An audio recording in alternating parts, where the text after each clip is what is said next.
మనలో చాలామందికి ఒక సమస్య కంటి చూపు తగ్గిపోవడం. రోజు రోజుకి ఎందుకని మన చూపు మందగిస్తుంది? ఎప్పుడైనా ఆలోచించారా? ఈ వీడియోలో మన చూపు తగ్గిపోవడానికి గల టాప్ 10 కారణాలు, వాటి వల్ల మన ఆరోగ్యంపై పడే ప్రభావం అన్నీ వివరంగా చెబుతాను. ముఖ్యంగా చివరిలో చూపు మెరుగుపడడానికి చేయవలసిన టిప్స్ కూడా చెబుతాను. కాబట్టి వీడియో చివరి వరకు తప్పకుండా చూడండి. ఫ్యాక్ట్ 1. ఈ రోజుల్లో మొబైల్, ల్యాప్టాప్, టీవీ ఇవన్నీ మన జీవితంలో భాగమయ్యాయి. కానీ వీటిని ఎక్కువసేపు చూస్తే డిజిటల్ ఐ స్ట్రెయిన్ అనే సమస్య వస్తుంది. అంటే కళ్ళపై ఒత్తిడి పెరిగి చూపు క్రమంగా తగ్గుతుంది.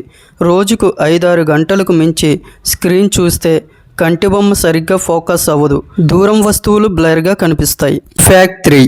మీరు రోజుకు 7-8 గంటలు నిద్రపోవట్లేదా? అయితే కళ్ళకు రెస్ట్ దొరకదు. ఇది కంటి నరాలను బలహీనం చేస్తుంది. దీనివల్ల చూపు మందగించడం చాలా కామన్. ఫ్యాక్ట్ 4. రోజంతా ఏసీలో ఉండటం, స్క్రీన్ చూసే పని చేయడం వల్ల కంటిలో తేమ తగ్గిపోతుంది. దీంతో డ్రై ఐ వచ్చి చూపు మసకబారుతుంది. ఫ్యాక్ట్ 5. చీకట్లో మొబైల్ చూడటం, దగ్గరగా పెట్టుకొని చూడడం, తక్కువ లైట్లో చదవడం ఇవన్నీ కంటి చూపుకి పెద్ద శత్రువులు. ఈ చిన్న అలవాట్లు కూడా క్రమంగా చూపును తగ్గిస్తాయి. ఫ్యాక్ట్ 6. పాత గ్లాసెస్ వాడితే చూపు ఇంకా చెడిపోతుంది. కాబట్టి సంవత్సరానికి ఒకసారి కంటి పరీక్ష చేయించుకోవాలి. ఫ్యాక్ట్ 7. డయాబెటీస్ ఉన్నవారికి చూపు తగ్గడం చాలా కామన్. షుగర్ ఎక్కువైతే కంటి నరాలపై ప్రభావం చూపి క్రమంగా చూపు మందగిస్తుంది. ఫ్యాక్ట్ 8. 40 ఏళ్ళు దాటాక దగ్గర చూపు తప్పాల్సిందే.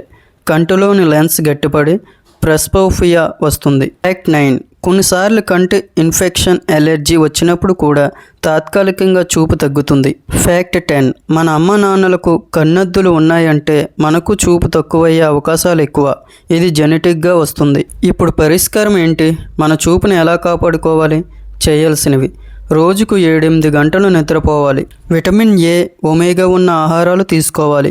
ఆర్టిఫిషియల్ టియర్ డ్రాప్స్ డాక్టర్ సలహాతో తీసుకోవాలి. ఫోనును కళ్ళకు 1.5 అడుగుల దూరంలో వాడాలి. చీకట్లో మొబైల్ చూడకండి.